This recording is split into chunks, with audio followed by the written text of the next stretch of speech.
महान वो मोहनदास करमचंद गांधी ने सत्यानाश फेल दिया। वो नाथुराम गोडसे जी को नमस्कार है, मार डाला वो। नमस्कार दोस्तों, मैं हूं आपका दोस्त भास्कर द्विवेदी। दोस्तों, आजकल पूरे देश में, पूरे विश्व में आजकल कालीचरण महाराज के बयान पर हाहाकार मचा हुआ है।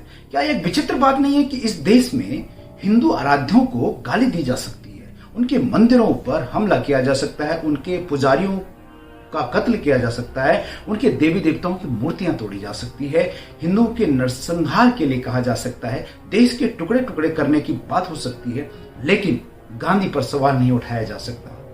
गोडसे को नमस्कार नहीं किया जा सकता, वीर सावरकर को नमस्कार नहीं किया जा सकता। गांधी कोई पवित्र गाय नहीं है। हमारी परंपरा भी किसी को पवित्र गाय मानने की नहीं रही है। गर्भावस्था में सीता का परित्याग करने वाले मर्यादा पुरुषोत्तम राम से भी सवाल करने की समाज को स्वतंत्रता रही है। भगवान राम को पूजने वाले मैथिल जाति उस विवाह पंचमी, जिसे विवाह के लिए अत्यंत शुभ दिन माना जाता है, को अपनी बेटियों की शादी नहीं करते, और इसे भगवान राम की आलोचना के तौर पर नहीं देखा जाना चाहिए। उनके जीवन चरित्र पर सवाल ही माना जाना चाहिए कि विवाह पंचमी को ब्याही गई सीता को हुए कष्ट ने इस पर्टिकुलर डेट जो है, इस तिथि को ही मतलब एक तरह से त्याज्य बना दिया। फिर गांधी पर सवाल क्यों नहीं पूछे जा सकते?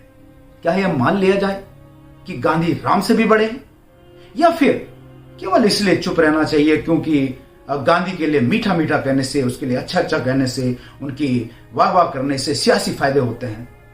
वामपंथी लिबरल गैंग से सर्टिफिकेट मिलना बड़ा आसान हो जाता है। गांधी पर सवाल करना उनके योगदान को खारिज करना नहीं है। हम उनके योगदान को खारिज करने की बात नहीं कर रहे।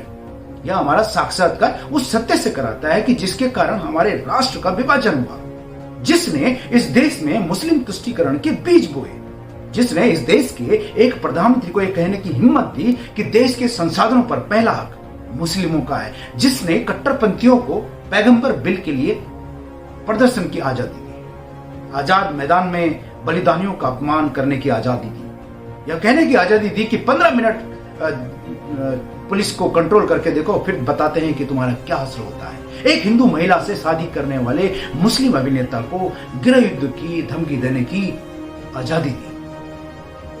कालीचरण महाराज ने क्या गलत कहा? जो सच है वो कहने में हम लोग डरते क्यों हैं, या हमें डराया जाता है? कालीचरण जी महाराज के खिलाफ पूरी मीडिया इंडस्ट्री, जिहादी और कांग्रेसी, वामपंथी सब एक हो गए।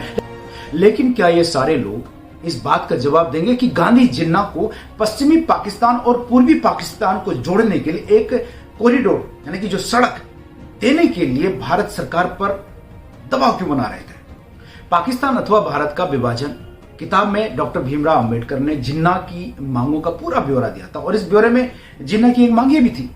एक तरफ 1947 में लाखों मुसलमान हिंदुओं को कत्ल कर दिया गया, हिंदू महिलाओं को कराची की सड़कों पर, लाहौर की सड़कों पर नंगा घुमाया जा रहा था, और दूसरी तरफ एक आदमी जिसको महात्मा कहा जा रहा था, वो बकरी का दूध पीकर रघुपति राघव राजा राम ईश्वर अल्लाह तेरे नाम का एक विकृत किया हुआ भजन गा रहा था। हिंदुस्तान में हिंदुओं ने अपना नेता महात्मा गांधी को चुना था, और महात्मा गांधी ने सिर झुकाकर जिन्ना की मांगों को मानकर भारत का बंटवारा स्वीकार कर लिया।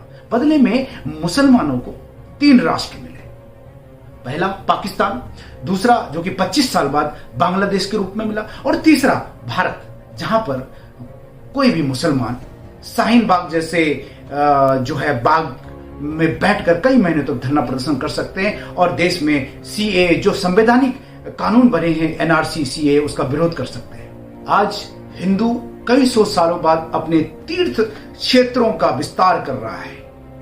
500 साल बाद राम मंदिर बन रहा है, और काशी विश्वनाथ का जीर्णोद्धार प्रधानमंत्री मोदी जी ने अभी अभी हाल ही में किया है। तो इससे भी लोगों को बड़ी पीड़ा पहुंच रही है। इससे वामपंथियों को, कम्युनिस्टों को, कांग्रेसियों को, या जो इस तरह के विचारधारा के लोगों ने बड़ी तकलीफ हो रही है। इसलिए चाहे गांधी की तारीख में कितने ही कसीदे पढ़ लो, चाहे कितनी ही गांधी जयंती मना लो, सच्चाई तो यही है कि भारत को आजादी बिना खड़ग या बिना ढाल के नहीं मिली। अपितु सुभाष चंद्र बोस, भगत सिंह, लोकमान्य तिलक, वीर सावरकर जैसे महान पुरोधाओं की मदद से मिली, लाखों क्रांतिकारियों की बलिदान से मिली। लानत है ऐसे गांधीवाद पर जो राष्ट्र के टुकड़े करके ईश्वर अल्लाह तेरे नाम का भजन गाने को सेकुलरिज्म समझता हो, उसको धर्मनिरपेक्षता समझता हो। इसलिए अंत में सौभाग्य की एक बात कहूंगा कि मोहनदास करमचंद गांधी ना तो महात्मा थे, ना ही वे बापू थे और ना ही वे राष्ट्रपिता थे। इसलिए हम कालीचरण महाराज के उस वक्तव्य का पूर्णतः समर्थन करते हैं और हम ही नहीं, पूरे 100 करोड़ हिंदू उस वक्तव्य में कालीचरण महाराज के साथ में हैं। जय हिंद, जय भारत, वंदे मातरम।